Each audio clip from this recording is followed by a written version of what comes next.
உலக மக்கள் எல்லோருக்கும் வணக்கம்.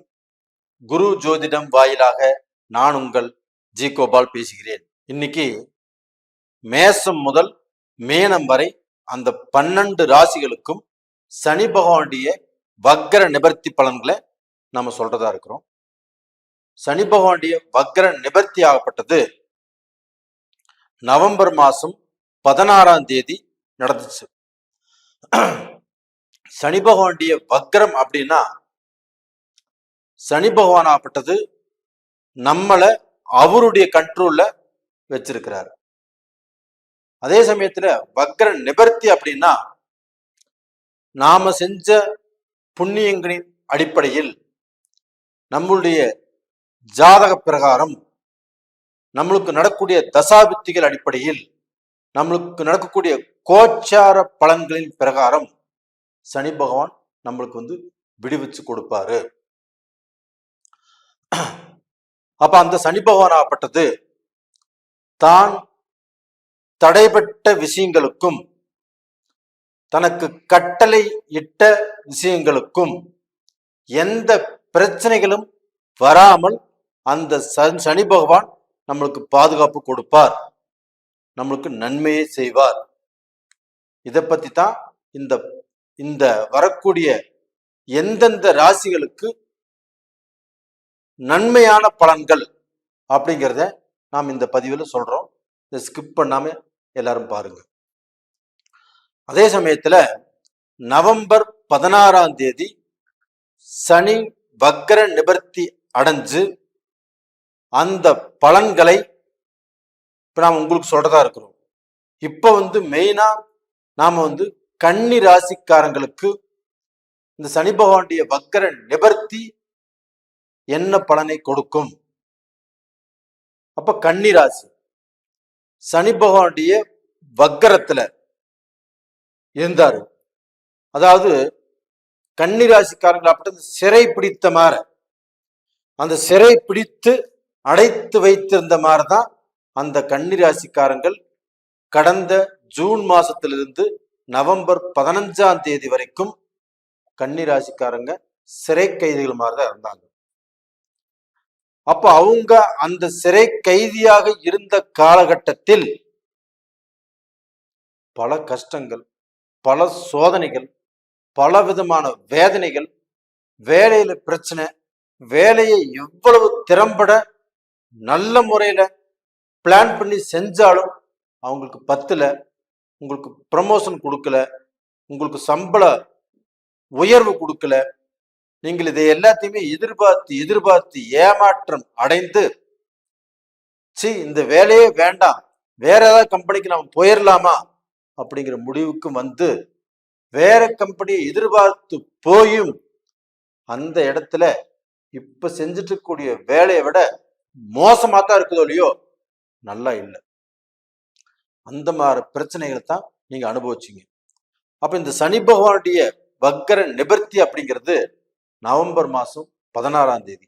இந்த 16ஆம் தேதியிலிருந்து, அதாவது நவம்பர் 16 டிசம்பர் 16, ஜனவரி 16, பிப்ரவரி 16, மார்ச் 16, அதுல ஒரு 10 நாள், அப்போ 130 நாட்கள். அதாவது இந்த சனி பகவான் மார்ச் மாசம் 29ஆம் தேதி பெயர்ச்சியாகி கும்பத்திலிருந்து மீனத்துக்கு போறாங்க. அந்த கும்பத்துல இருக்கக்கூடிய காலகட்டங்கள் தான் இந்த 4.5 மாத காலங்கள். அப்ப இந்த 4.5 மாத காலங்கள் ஆகப்பட்டது அந்த சனி பகவானுடைய வக்ர நிவர்த்தி ஆகப்பட்டது உங்களுக்கு ஒரு நல்ல அற்புதமான ஆனந்தமான ஒரு பொற்காலத்தை உங்களுக்கு கொடுக்கவிருக்கிறார். அப்ப அந்த பொற்காலத்தை நம்ம எப்படி பயன்படுத்திக்கணும், நாம எந்த அளவுக்கு அந்த பொற்காலத்தை பயன்படுத்துறோம் அப்படிங்கிறது தான் இந்த பதிவுல நான் உங்களுக்கு சொல்ல போறேன். அப்ப கன்னி ராசிக்காரங்களாகப்பட்டது ரொம்ப மென்மையானவங்க. தான் மட்டும் நல்லா வாழ்ந்தா பத்தாது, தன்னை சுத்தி இருக்கிறவங்களையும் நல்லா வாழ வைக்கணும், அவங்களும் நல்லா இருக்கணும், நாமளும் நல்லா இருக்கணும் அப்படிங்கிற ஒரு எண்ணம் படைத்தவர்கள். அதே சமயத்துல நீங்க ஒரு இடத்துல வேலை செய்றீங்கன்னா, அப்படி வேலை செஞ்சு அந்த இடத்துல அந்த கம்பெனி, அந்த கம்பெனியுடைய ஓனர், இவங்க எல்லாமே பெரிய ஆள் ஆகக்கூடிய அளவுக்கு உங்ககிட்ட திறமை இருக்கும், விஷயம் இருக்கும். அந்த அறிவையும் அந்த திறமையும் பயன்படுத்தி நீங்க வேலை செய்யக்கூடிய அந்த நிறுவனத்துக்கே நீங்க நம்பர் ஒன்னா வருவீங்க. அப்படி வந்து உங்களால உங்களுடைய ஓனர், உங்களுடைய அந்த கம்பெனி நல்ல பேர் வாங்கும். இப்படி எல்லாமே இருந்த உங்களுக்கு உங்களுடைய உழைப்பு, உங்களுடைய திறமை, உங்களுடைய அறிவை பத்தி தெரியாமல் ஒரு சிலர் ஆப்பட்டது உங்களை புறக்கணிச்சாங்க. உங்ககிட்ட கூடிய அந்த திறமையை மட்டும் எடுத்துக்கிட்டாங்க. உங்களுக்கு வந்து வாழ்றதுக்கு வழிகாட்டல, உங்களுக்கு ஒரு நல்ல பாதையை காமிக்கல. இது எல்லாமே நீங்க புரிஞ்சுக்கிட்டீங்க. அந்த புரிந்து கொண்ட காலங்கள் தான் சனி பகவானுடைய வக்கர காலங்கள். அது எல்லாத்தையுமே புரிஞ்சுக்கிட்டு இந்த சனி பகவானுடைய வக்கர நிவர்த்தி காலகட்டத்துல நீங்கள் உங்களுக்கு இருக்கக்கூடிய திறமைக்கு நீங்க எங்க போய் வேலையில் சேரணும், உங்களுக்கு எவ்வளவு சம்பளம் கிடைக்கணும் அப்படிங்கிறத முடிவு பண்ணி ஒரு கம்பெனியில் போய் வேலை கேட்டாலும், உங்களுடைய திறமைகளை சொன்னாலும் கண்டிப்பாக நீங்க கேட்ட சம்பளம் கிடைக்கும், நீங்க கேட்ட இடத்துல வேலை கிடைக்கும். அது போக நீங்க வெளிநாடு போகணும்னு ஆசைப்பட்டாலும் தாராளமாக போக முடியும். வெளிநாட்டுல போய் நீங்க சம்பாதிப்பீங்க, நீங்க சாதிப்பீங்க. உங்களுடைய உழைப்புக்கு தகுந்த ஊதியம் உங்களுக்கு கண்டிப்பாக கிடைக்கும். அப்ப அதை எல்லாத்தையுமே நீங்க அனுபவிச்சு நல்லா இருப்பீங்க இந்த சனி பகவானுடைய வக்கர நிவர்த்தி காலகட்டங்களில். ஆனா அதே சமயத்துல இந்த சனி பகவான் 6ஆம் இடத்துல இருக்கிறதுனால உங்களுடைய உடம்ப கொஞ்சம் நல்லா பார்த்துக்கணும். அப்போ மருத்துவ செலவுகளால் நீங்கள் பாதிக்கப்படக்கூடிய வாய்ப்புகளும் இருக்கிறது. அப்ப இந்த சமயத்துல நம்ம ஒரு இடத்துல இருந்து இன்னொரு இடத்துக்கு போகும்போதும் கொஞ்சம் கவனமா இருக்கணும். ஒரு வண்டியை ஓட்டும் போதும் ரொம்ப கவனமா இருக்கணும். அடுத்தவங்க வண்டியை வாங்கி ஓட்டக்கூடாது. அதே சமயத்துல ஒரு இடத்துல ஃபுட் சாப்பிட்றோம், அந்த ஃபுட்டுங்கிறது வந்து பார்க்க போனா நமக்கு தேவையான அளவு சாப்பிடும், தேவையான அளவுக்கு சாப்பிட்டுக்கணும், தேவைக்கு அதிகமாக சாப்பிடக்கூடாது. எந்த ஃபுட்டு ஒத்து வரும் ஒத்து வராது அப்படிங்கிற கணிச்சு நீங்க சாப்பிடுங்க. அப்படி கணிக்காமல் உங்களுக்கு கிடைச்ச சாப்பாடு எல்லாமே சாப்பிட்டு அதன் மூலியமாக உங்களுடைய உடம்புக்கு பாதிப்பு வரக்கூடிய வாய்ப்புகள் இருக்குது. அதனால இந்த பீரியட்ல கொஞ்சம் கவனமாக உடலை பார்த்து கொள்வது நல்ல விஷயம். ரெண்டாவது பார்த்தீங்கன்னா, இப்ப கன்னிராசியில் இருக்கக்கூடிய பெண்களும் சரி ஆண்களும் சரி, இந்த ஆண்கள் பெண்கள் ஆகப்பட்டது சில காலகட்டங்கள்ல ஒருத்தரை ஒருத்தர் புரிஞ்சு கொள்ள முடியாத சூழ்நிலை உருவாச்சு. கல்யாணமே நீங்க தம்பதிகளாக இருந்தாலுமே நல்ல திருப்தி உங்களுக்கு கிடைக்கல. அதே சமயத்துல ஒரு சிலர் ஆகப்பட்டது இப்ப வந்து ரெண்டா ரிலேஷன்ஷிப்ல இருந்திருப்பாங்க, அவங்களுக்கும் இடையில பிரேக் வந்துச்சு. அப்போ ஒருத்தர் மேல ஒருத்தர் சாடி சொன்னாங்க. அப்ப நீங்க சரியில்லை, அவங்க அவங்க வந்து பார்க்க போனா நீங்க சரியில்லை. இப்படி வந்து ரெண்டு பேரும் மாத்தி மாத்தி ரெண்டு பேருக்கு மேல இருக்கக்கூடிய குறைகளை சொல்லிட்டாங்க. இதனால எவ்வளவோ மனஸ்தாபங்கள் மன கஷ்டங்கள் வந்துச்சு. இது மாதிரி நிறைய பாதிக்கப்பட்டுட்டீங்க. அது போக உங்களுடைய வளர்ச்சி, உங்களுடைய முன்னேற்றம், இது எல்லாத்தையுமே இழந்தீங்க. நீங்க சம்பாதிக்க வேண்டிய டயத்துல சம்பாதிக்க முடியாம போயிருச்சு.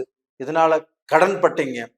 அந்த கடனை கட்டுறக்கு எவ்வளவோ ரிஸ்க் எடுத்துமே, எவ்வளவோ கஷ்டப்பட்டுமே அந்த கடனை கட்ட முடியல. ஒரு சிலர் கடனை கட்ட முடியாமலும் அந்த ஊர் விட்டு வெளியில போனாங்க, போனை சுவிட்ச் ஆஃப் பண்ணி வச்சுட்டாங்க. அப்ப கடன்காருக்கு பதில் சொல்ல முடியாத சூழல் உருவாச்சு. இது எல்லாத்துல இருந்துமே மீண்டு இந்த சனி பெயர்ச்சி உங்களுக்கு ஒரு நல்ல வாழ்க்கையை கண்டிப்பாக கொடுக்கும். இந்த சனி பகவான் ஆப்பட்ட உங்களுடைய ராசிக்கு 6ஆம் இடத்துல இருக்கிறாங்க. அப்ப அந்த 6ஆம் இடத்துல வரக்கூடிய சனி பகவான் உங்களுக்கு நல்ல முன்னேற்றத்தையும் நல்ல சந்தோஷத்தையும் நல்ல திருப்தியையும் கண்டிப்பாக கொடுப்பார். அப்ப இந்த பீரியட்ல உங்களுக்கு திருமணம் ஆகாத கன்னிராசியில பிறந்து திருமணம் ஆகாதவங்களுக்கு தடைப்பட்ட திருமணங்கள் இந்த பீரியட்ல கண்டிப்பாக நடக்கும். கல்யாணம் ஆன தம்பதிகள் பிரிஞ்சிருக்கிறீங்கன்னா கண்டிப்பாக அவங்க ஒருத்தர் ஒருத்தர் புரிஞ்சு சேர்ந்து நல்லபடியாக வாழ்வதற்குண்டான வாழ்க்கை இருக்கிறது. புத்திர பாக்கியம் இல்லினாலும் கன்னிராசியில் பிறந்தவங்களுக்கு இந்த காலகட்டத்துல புத்திர பாக்கியம் கண்டிப்பாக கிடைக்கும். அதுபோக நீங்க வெளிநாட்டுல போய் நல்லா வாழலாம். வெளிநாட்டுல வாழ்ந்துட்டு இருக்கிறவங்களும் அவங்க பார்க்க போனா கடந்த காலத்துல எவ்வளவோ கஷ்டத்தை அனுபவிச்சு இந்தியாவே வந்துடலாம் அப்படிங்கிற சூழ்நிலையும் வந்துருச்சு. ஒரு சிலர் இந்தியாவுக்கு வந்துடலாம் அப்படின்னு முடிவு பண்ணியிருக்கிறாங்க. அப்படி முடிவு பண்ண வேண்டாம். அப்ப நீங்க அங்கேயே இருந்து சம்பாரிச்சு உங்களுடைய கடனை கட்டி உங்களுடைய வாழ்க்கையில நீங்க என்ன ஆசைப்பட்டீங்களோ, நீங்க எதுவாக வரும் நினைச்சீங்களோ அந்த முறை கண்டிப்பாக நீங்க அதுவாக வருவீங்க. அதுக்கு கொஞ்சம் காலம் உங்களுக்கு எடுக்கும். அந்த காலத்தை பயன்படுத்திக்கோங்க. டோட்டலா பாத்தீங்கன்னா உங்களுடைய வாழ்க்கை இதற்கு மேலதான் ஒரு மன நிறைவான, ஒரு சந்தோஷமான, உங்களை எல்லாரும் பார்த்து சந்தோஷப்படக்கூடிய அளவுக்கு ஒரு உயர்ந்த வாழ்க்கையை வாழ போறீங்க. உங்களை பார்த்து யாராரு பொறாமப்பட்டாங்களோ, யாராரு நீங்க முன்னுக்கு வரக்கூடாதுன்னு நினைச்சாங்களோ, யார் மூலியமா நீங்க துரோகத்தை சந்திச்சீங்களோ, யார் மூலியமா நீங்க பாதிக்கப்பட்டீங்களோ, அவங்களுக்கு முன்னாண்ட நீங்க நல்லபடியாக நல்ல வாழ்க்கையை அவங்களே ஆச்சரியப்படக்கூடிய அளவுக்கு ஒரு திருப்தியான வாழ்க்கை கண்டிப்பாக வாழ்வீங்க. கன்னிராசிக்காரங்களே, கண்டிப்பாக உயர்வதும் தாழ்வதும் உங்களுக்குள்ளதான் இருக்குது. ஆனா இப்போ உயர வேண்டிய காலகட்டம். கண்டிப்பாக நீங்கள் உயரப் போகிறீர்கள். கண்டிப்பாக நல்லதே நடக்கும். நேயர்களே, இந்த பதிவு பிடிச்சிருக்குன்னு நினைக்கிறேன். பிடிச்சிருந்தா லைக் பண்ணுங்க, சப்ஸ்கிரைப் பண்ணுங்க. உங்களிடமிருந்து விடைபெறுவது உங்களின் ஜி கோபால். நன்றி, வணக்கம்.